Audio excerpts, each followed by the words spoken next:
Bismillahirrahmanirrahim. Assalamualaikum warahmatullahi wabarakatuh.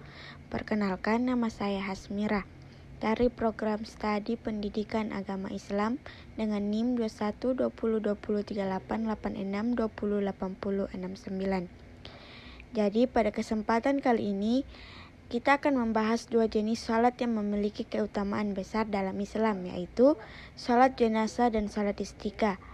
Mari kita pelajari bersama tentang tata cara, hikmah, dan keutamaan kedua salat ini. Baik, pertama-tama saya akan menjelaskan pengertian salat jenazah. Salat jenazah adalah salat yang dilakukan untuk mendoakan saudara muslim kita yang telah meninggal dunia.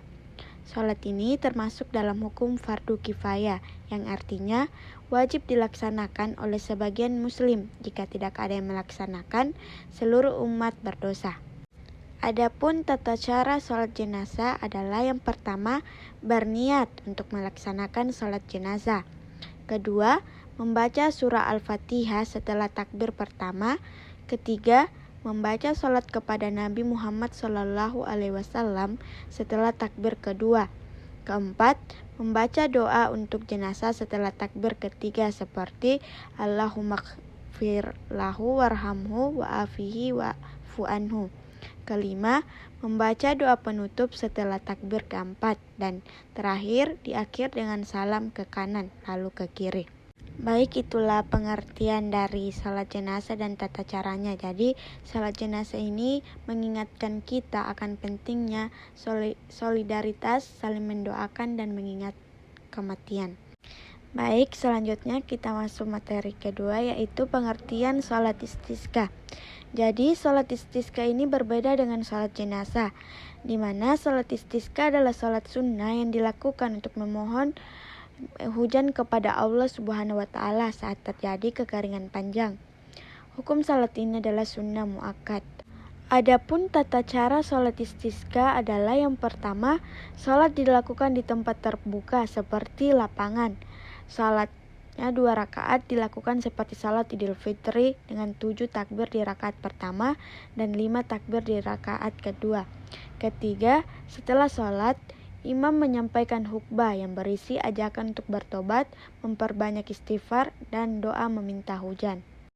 Baik, itulah pengertian dari salat istisqa dan tata caranya. Jadi, salat istisqa ini mengajarkan kita untuk selalu bergantung kepada Allah dalam menghadapi kesulitan. Selanjutnya, materi keutamaan dan hikmah salat jenazah dan salat istisqa.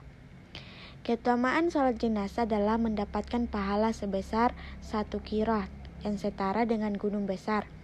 Rasulullah SAW juga menyebutkan bahwa mengiringi jenazah hingga penguburan akan mendapat 2 qirat pahala.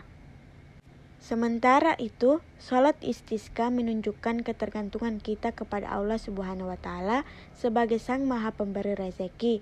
Melalui salat istisqa, umat diajarkan untuk bertobat dan memperbaiki diri. Baik, selanjutnya kita masuk di materi perbedaan salat jenazah dan salat istisqa. Salat jenazah adalah salat fardu kifayah yang dilakukan untuk mendoakan seorang muslim yang telah meninggal dunia.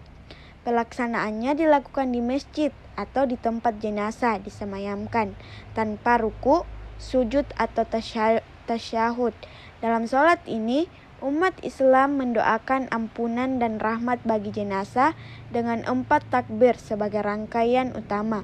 Tidak ada khutbah dalam pelaksanaan salat jenazah dan keutamaannya sangat besar, yaitu mendapatkan pahala setara 1 qirat atau lebih sebagaimana yang dijelaskan dalam hadis Nabi Muhammad SAW.